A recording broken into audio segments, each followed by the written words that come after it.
Hi Jasmine. Hey Madina. How are you today? I'm so good, how are you? I am good. I just want to say I am so glad we are finally doing this. I know. I feel like we've been talking about this for the last year Yeah. and you are finally here in our new office and our new podcast room. What do you think, by the way? It is so cool. I love it here. It is quite so cool. cozy in here, so hopefully we won't get too hot. I think we've been meaning to do this for a while now, and we're here to talk about Programme 1, obviously. Yeah. And championing DE&I, especially when it comes to hiring, as this is one of our major goals here at Signify. I feel like I've never asked you this. I have heard so many stories from our CEO, Ryan, but I want to hear from you. So, how did Programme 1 start? So Programme 1 started back in 2020. So 8 recruitment companies came together and they realised that there was a underrepresentation of all ethnic minority groups within the recruitment industry, but it was more significant across black talent. One of the CEOs, for example, he would go to award ceremonies and different networking events and notice that there wasn't that many, black recruiters there, and always wondered why. So he contacted, other CEOs that he knew, and they all came together to start up Programme 1, with the aim really that all of the agencies were, committed to removing the barriers in which black talent face when applying for roles within recruitment.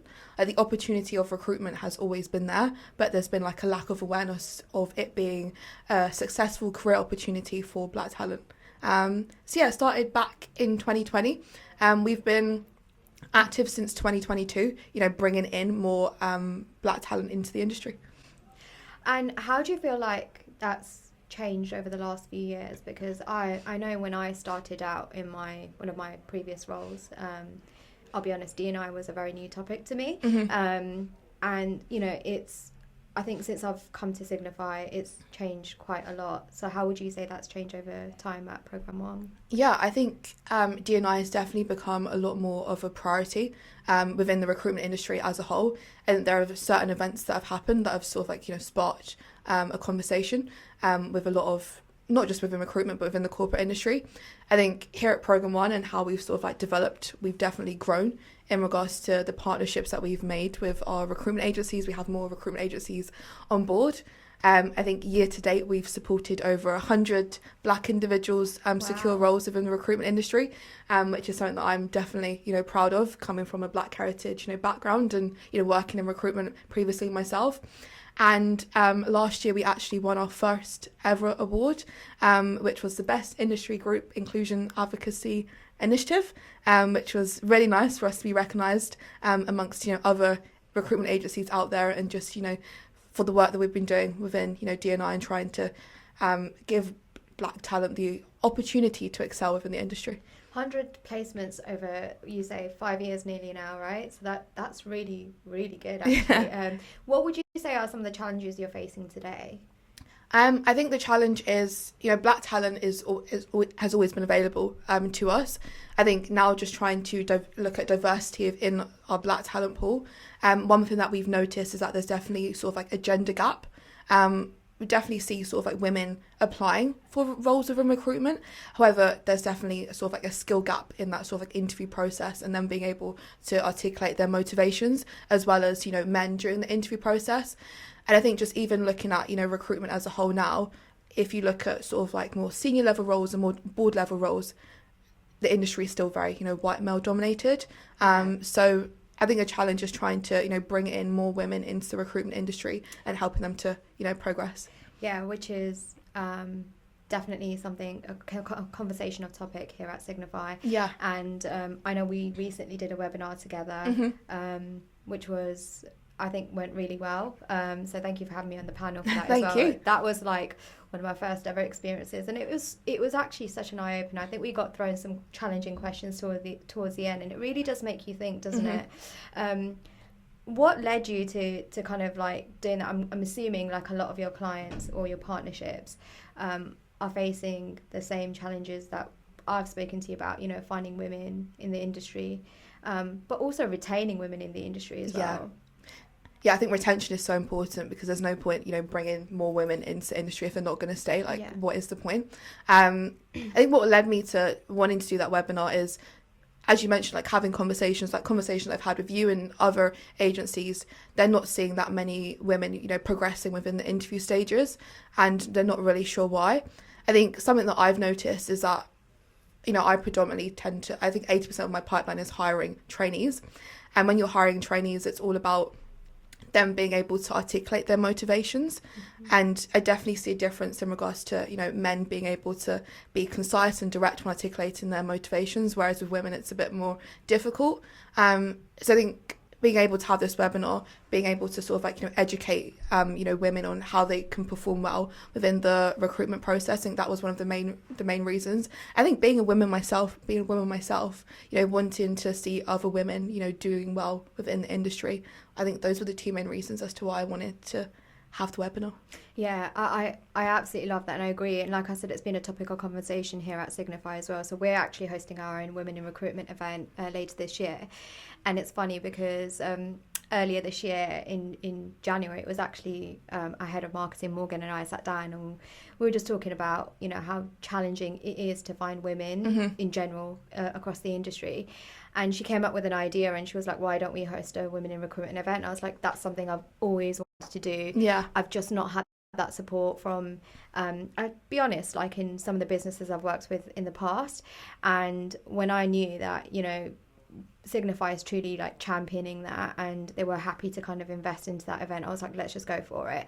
And Susan and I sat down on a conversation as well, and Susan, being a director herself, coming back from maternity leave. I don't know if you watched my podcast with her in the past. Yeah. So like she's talked about some of the challenges she faced, navigating through those challenges in her career.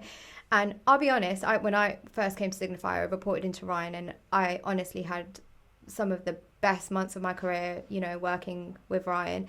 But I've also been very fortunate to work alongside somebody who is truly inspiring. She works so hard. I'm sure she doesn't mind me saying this, but, I see her, navigating through those challenges in her personal life as well as her professional life. And I'm at a point in my career where I'm like, I want this. Like, if she can do it, I can do it too. Yeah. And you wake up every day and you think there's no excuse behind that. And when I sat down with her, I said to her, Suze, like, what's the biggest, what is your biggest desire? Like, what do you want out of this sales role as a director? And where do you see your sales floor in a few years' time? And she was like, I want to see it 50-50 women. And I still remember being, as part of Unify, our team, our internal D&I board, and we all sat in a room in January and we were like 50-50. And honestly, I'll be honest, my heart just sank because I was like, wow, this is going to be tough, but bring it on. Let's make it happen. It's not going to be an overnight success. And what we said was, I went on LinkedIn and, you spoke a lot about, diversifying your pool of candidates through communities. And what I've noticed a lot is going on LinkedIn, I find that women at the 2-year trajectory mark end up like wanting to leave recruitment as a whole.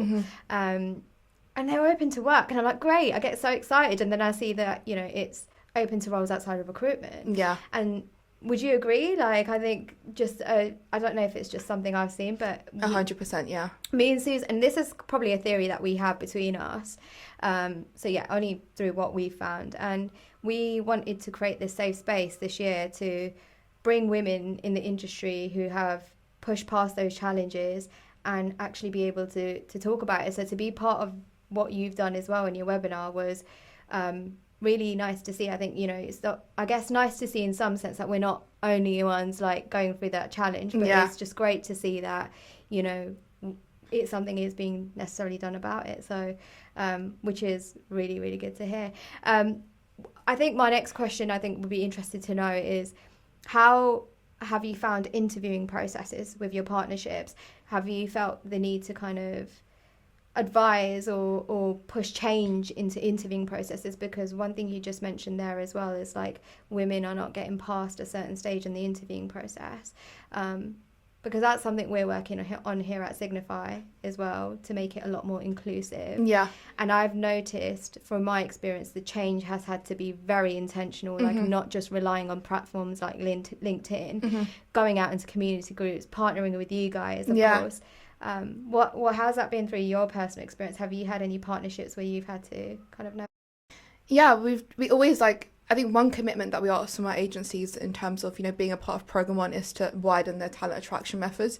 LinkedIn is always going to be a dominant, platform for hiring talent. But if you're trying to attract a certain talent pool, you need to go out to where that talent pool is. So as you mentioned, partnering with certain, community groups, whether that's a sports club, a local faith group, or even like for ourselves, we partner with like the Black Recruiters Network and the Black Apprentice Network, trying to, bring in Black talent into the recruitment industry.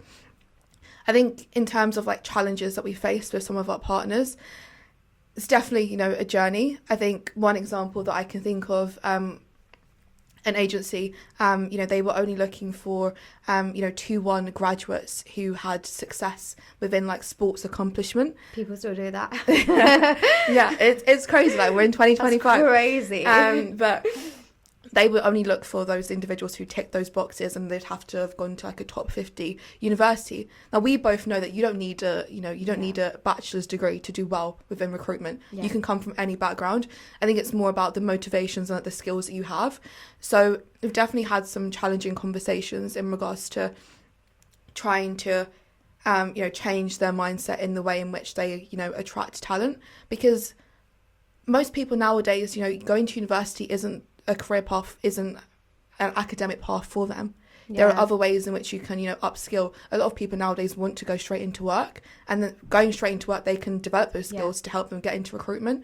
So it's definitely been tough trying to, change people's mindsets. It's definitely, a journey. But as you mentioned, like it's not going to be easy. But I think the fact that we're here today trying to make a difference, says a lot. Yeah. It's interesting you say that. I was having a conversation with my nephew the other day, and he, bless him, he was just like, oh, like, what's your advice? I want to, this is a placement I've got in one area, now I've got a uni placement I've been offered in another area. And he was like, but I want to go and work. And the first thing I said to him is, why do you want to go and work, like, above university? And he messaged me back, and I remember reading that message. He was like, because it's a waste of money and I want to gain experience, and experience is priceless. I've seen, and he said to me, he'd seen his dad, which is obviously my brother, work very hard from a young age, and he was like, I don't want to spend that money and be in debt, and that's okay. You're entitled to that opinion. So I completely agree with you.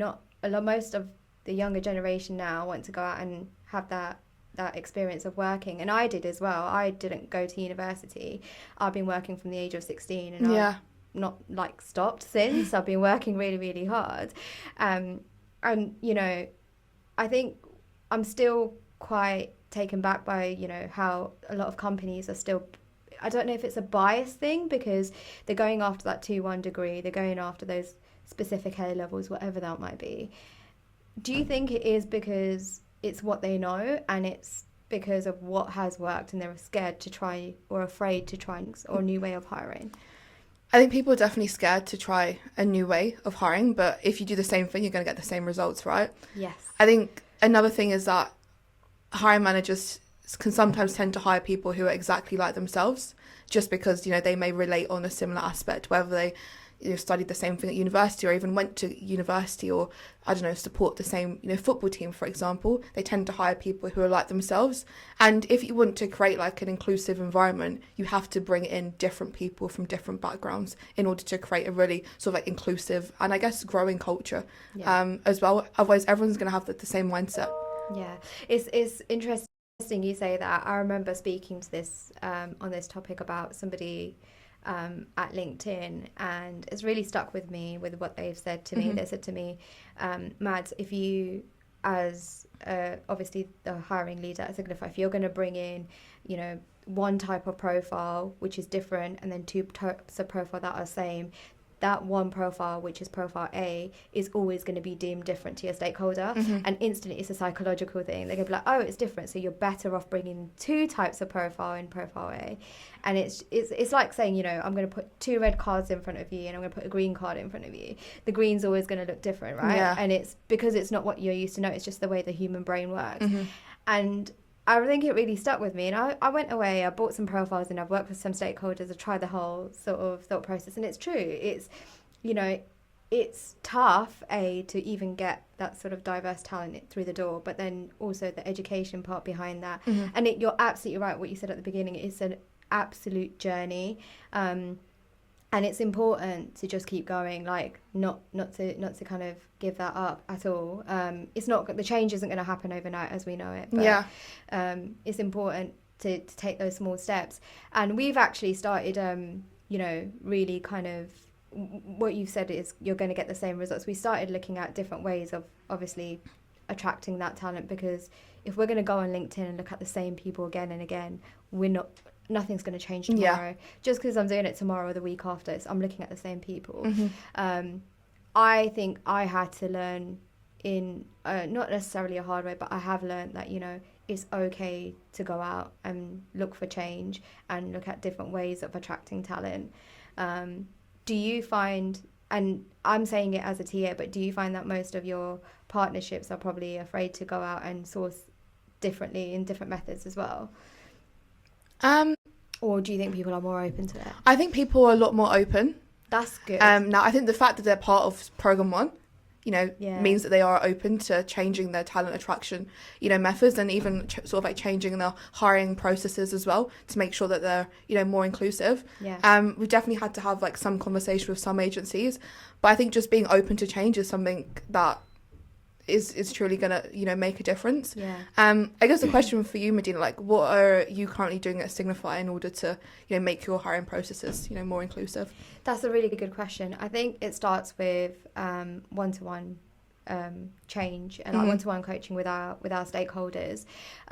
Chloe has been an amazing support in throughout all this, who obviously started out at Unify, as you know, and we've had conversations about this again and again and again, and we've talked about it, and we said, you know what, one thing we need to eliminate is bias, and continuously train on unconscious bias.